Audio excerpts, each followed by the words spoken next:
pasado, de Menzies, ayer y hoy.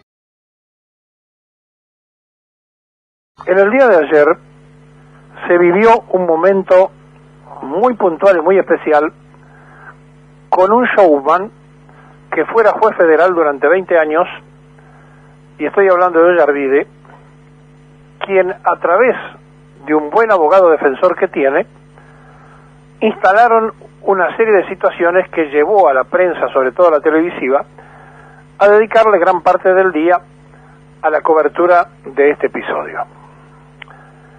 Después vamos a explicar por qué decimos que es un showman y por qué decimos lo que se montó.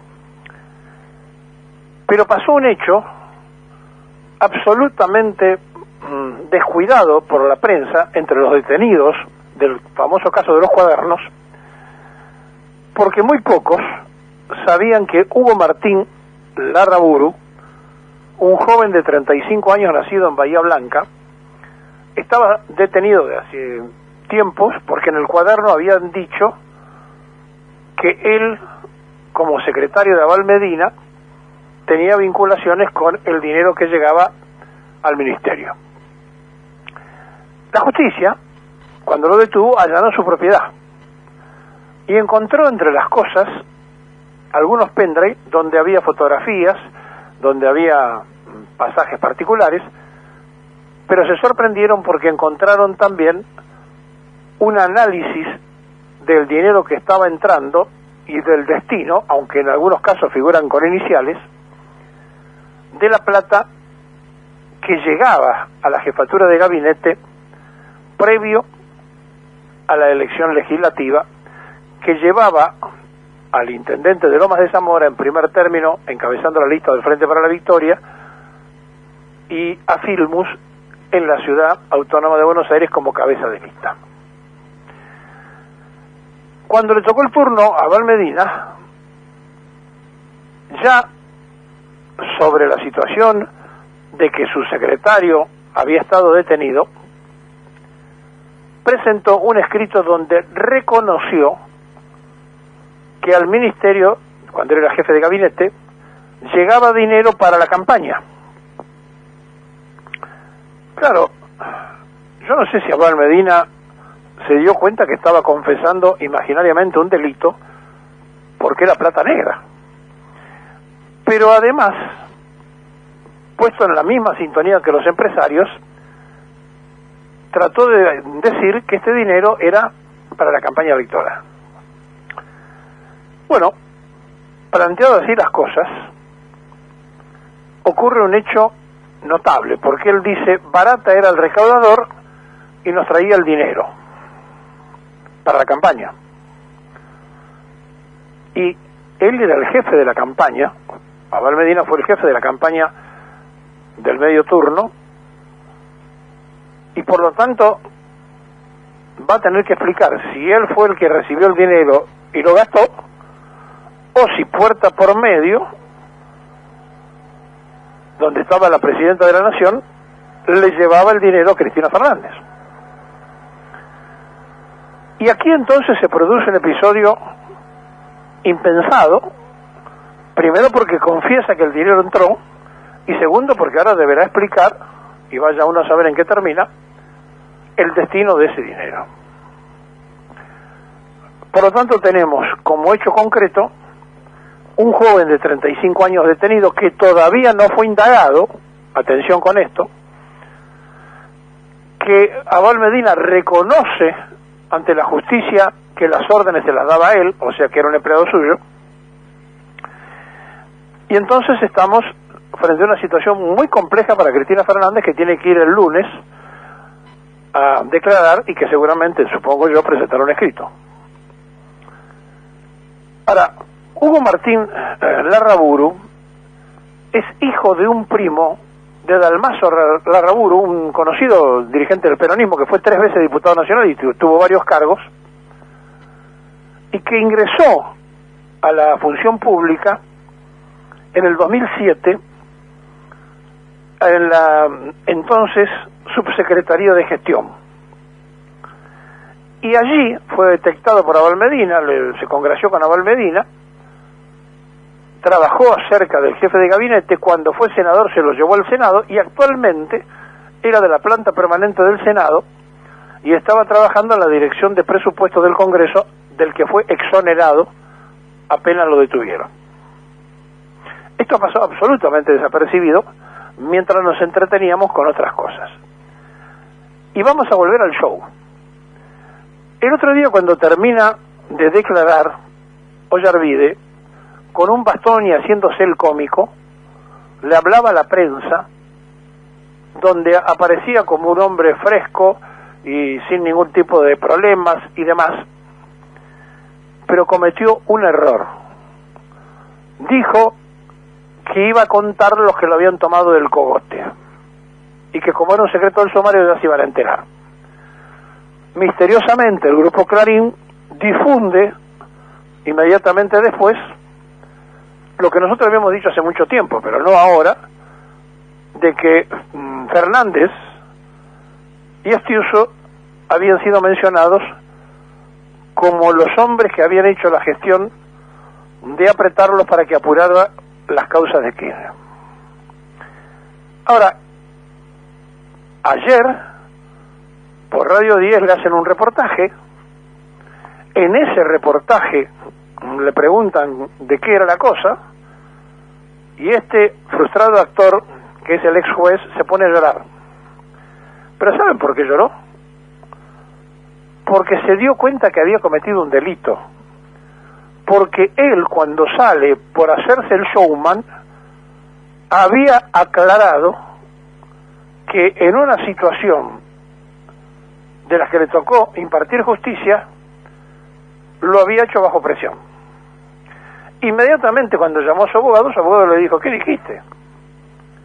Y entonces, con mucha técnica, mucha astucia e inteligencia que tiene el juez, aprovechó ese reportaje, y cuando le preguntan si podía figurar como arrepentido, dice, claro, podría, pero no dice que lo va a hacer, porque no lo puede hacer, porque si el juez se presenta como arrepentido, no se lo van a permitir, porque toda persona que esté sujeta a juicio político no puede ser arrepentido según la ley del arrepentido.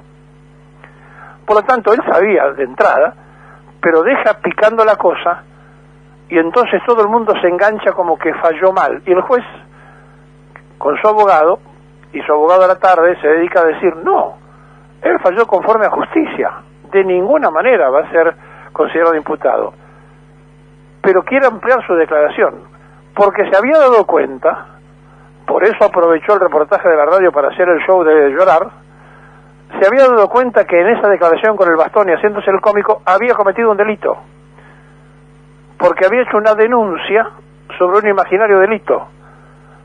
Fue entonces el fiscal de la causa, Stornelli, lo convoca, allí abren otra causa por sorteo, que cayó en el juez Rodríguez, otro juez federal, donde el fiscal dice, no, esto va por separado, esto tiene que ver con las causas, pero no con los cuadernos. En el caso de los cuadernos, ¿qué hizo Ollarvide? Negó. Yo no recibí nunca plata, nunca me llevaron plata a mi casa, ni nunca fueron a buscar plata a mi casa. O sea, negó. Pero se entretuvieron toda la tarde con esto mientras estaba pasando lo otro. Y entonces, uno tiene que recordar algunas cosas de la historia para ver lo importante que es a veces el archivo, ¿no? Y de guardar frases, sentencias. Escuchen lo que decía la expresidenta de la Nación en un momento de su vida, porque le va a servir como ilustración. Gracioso. Cuando me estaban poniendo una inyección, la enfermera, Sandra, no sé si me están escuchando, me dice, le digo, uy, yo tengo el sábado todavía todo el tema. ¿Ya sabe quién es el vicepresidente?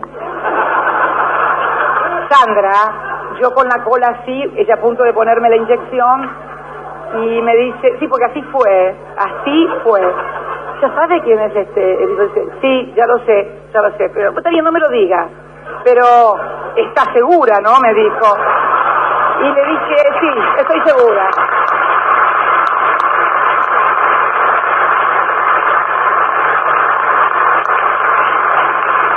Mi abuelo siempre decía, a Seguro se lo llevaron preso. Y a Seguro se lo llevaron preso, porque Vudú está preso. Y evidentemente, si estaba segura del nombramiento, había dudas acerca de la moral de Vudú, porque ya tenía antecedentes. Cuando había sido secretario de Hacienda en el municipio urbano de La Costa, donde había dejado secuencias y donde tenía ya juicios armados en Mar del Plata. Seguro está preso, que es Vudú. Con esto quiero manifestarles que estamos metidos en una situación donde probablemente la memoria frágil de todos, donde cada quien se lesiona lo que se quiere acordar, haga que estemos todos pendientes de las intenciones políticas y no de las judiciales, porque además nadie le cree a nadie en la justicia. Y entonces, cuando nos enteramos que hoy va a aparecer otro empresario vinculado a la causa a declarar, y que cada vez que va un empresario aparece un nuevo arrepentido, ya hay como 6, porque todos pretenden acogerse a una sanción menor a 3 años para no ir preso. La pregunta que se hacen en este momento en el círculo del kirchnerismo es: ¿qué pasa cuando este chico de 35 años en la indagatoria tenga que declarar? ¿Por qué digo esto? Porque los pendrive que secuestró la justicia tiene datos con cifras y demás, pero algunos están en clave, con las iniciales de Debido, las iniciales de Cristina y demás. Pero cuando le pidan la aclaración de todo lo que allí figura, a lo mejor este hombre se hace un nuevo arrepentido. Y como Abel Medina, en su acusación lo manda más al fondo Barata, y los empresarios lo mandan más al fondo Barata, es indudable que Barata no tiene mucha salida. Bueno, hoy, yo creo que ya a esta hora, lo están sacando de su prisión a Debido, que tiene que ir a declarar en esta causa. Pero durante el día de hoy, por la otra causa, el número 2 de Debido, el que tiró los bolsos, tiene que ir a declarar por los bolsos, José López. En el medio de este gran chiquero, donde aparecen empresarios, políticos y las máximas autoridades del país, del gobierno anterior, involucradas, hoy un ex integrante del Ejército Revolucionario del Pueblo, que fue preso en el gobierno constitucional de Isabel por conspirar y tomar con 200 más la policía de Córdoba, Ferreira, el vicepresidente de Electroingeniería, tiene también que declarar hoy. Y surge un dato muy interesante, porque Electroingeniería tenía negocios con una empresa china. Esta empresa china, a su vez, saben que todos los negocios que vienen de China tienen el visto de Franco Macri. Bueno, esta empresa china, a su vez, se descubre por una publicación de La Nación que tuvo y tiene un responsable jurídico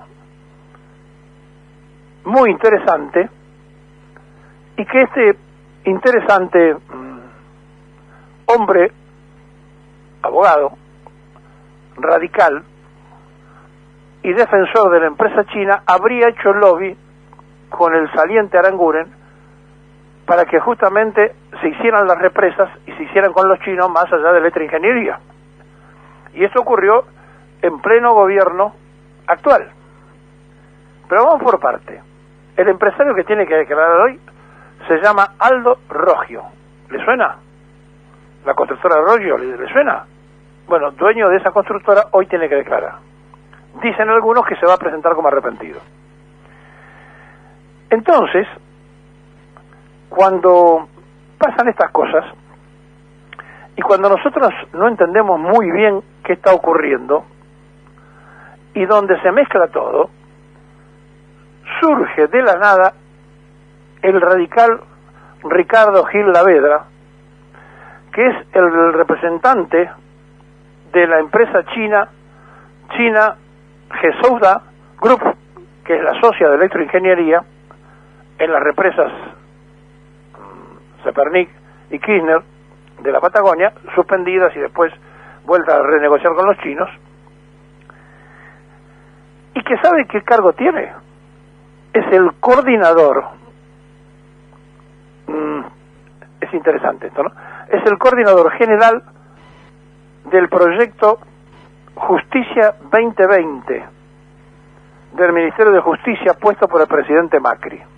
Es el abogado de los chinos, hizo lobby, según La Nación, a favor de la empresa china, y aparece mezclado en este lío cuando hoy declare Ferreira que a lo mejor le quieren preguntar, digo yo, o probablemente no sé. Entonces, donde uno tira, se desata un paquete, y adentro del paquete encuentran cosas impensadas, inverosímiles. Pero también en este momento se enteraron en Techín que otro ejecutivo de Techín tiene que presentarse urgente porque lo van a detener si no.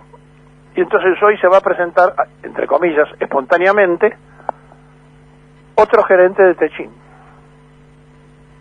Rollo, Techín, le suena, ¿no? De manera que, ¿cómo se hace?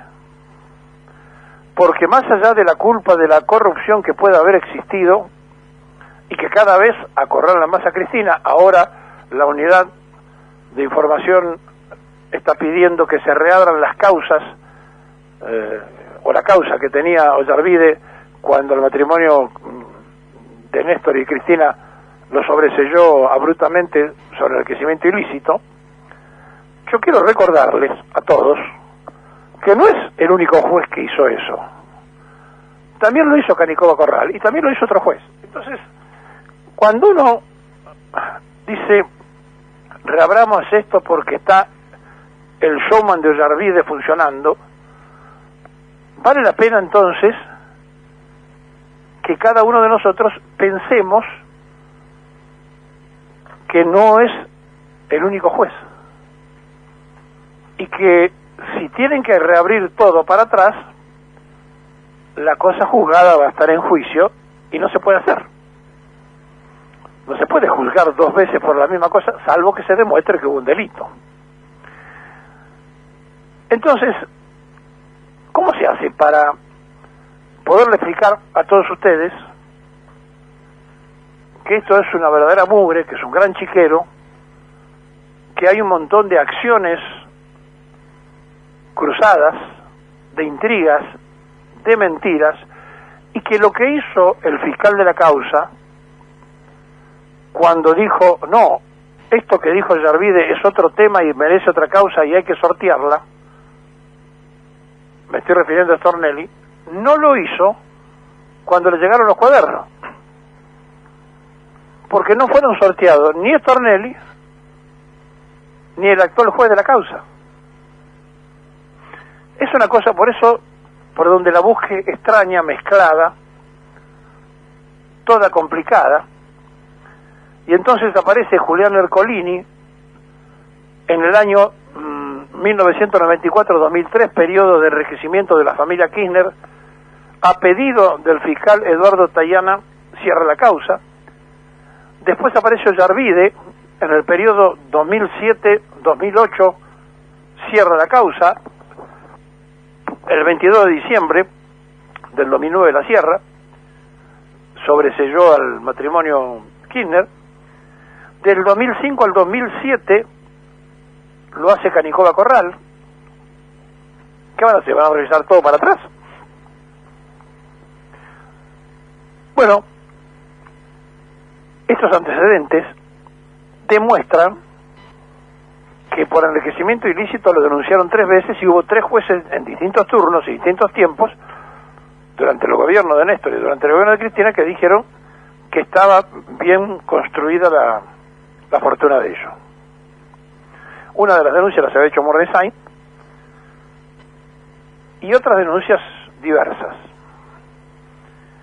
Ahora, desde que volvió la democracia, Alfonsín, los pollos de Mazorín y los escándalos de la coordinadora, los negocios de la capital que se iban a instalar, ¿se acuerdan ustedes? La capital federal que se iba a mudar, compraron tierra, vendieron, bueno, todas las cosas que se supieron, y 6 meses antes que se fue. Apareció lo de Menem, las denuncias sobre varios hechos de corrupción, uno de ellos siendo Argentina responsable del tratado de paz entre dos países hermanos como Ecuador y Perú. Le vendemos armas a Ecuador y traicionamos al país más sanmartiniano, al país que ofreció aviadores en Malvinas y aviones como los peruanos, por decirle alguna cosa nada más. Lo de la Rúa, que se va lleno de muertos, lo de Dualde, que asume la presidencia, mueren 2 activistas, Costecchi y Santillán, y tiene que anticipar la salida. La aparición de Néstor Kirchner, los escándalos con la valija de Wilson, Scanca, en fin, todo lo que empieza en aquel momento y que termina con todo esto que terminó. ¿Cómo creen ustedes que nos ven en el mundo? ¿Cómo piensan ustedes que en el mundo miran a la República Argentina y a nosotros los argentinos? Quizá nunca estuvimos tan bien representados como en la época del Sogaray, a quien le decían el chancho. Estamos todos en un gran chiquero.